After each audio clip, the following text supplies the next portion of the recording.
प्रबोधनकार कैलासवासी केशव सीताराम ठाकरे यांच्या स्मृतिदिनानिमित्त विनम्र अभिवादन. ठिकाण दादर.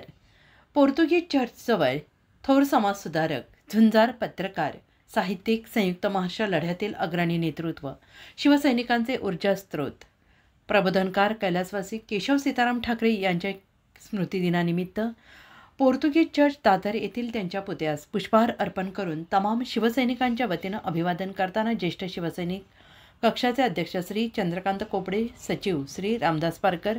खजिनदार श्री शिवाजी गावडे, कार्यालय प्रमुख श्री राजन चांदोरकर, माहीम विधानसभा निरीक्षक श्री यशवंत विचले, वडाळा विधानसभा सहनिरीक्षक श्री सुरेश गणपत काळे, माजी महापौर महिला विभाग संघटक सौ श्रद्धा जाधव, वडाळा विधानसभा महिला संघटक सौ सुनीता आयरे, माजी नगरसेविका सौ उर्मिला पांचाळ, शिव आरोग्य सेना सरचिटणीस श्री जितेंद्र सकपाळ, महिला शाखा संघटक सौ सरिता मांजरे, शाखा समन्वयक श्री विजय शिरसेकर,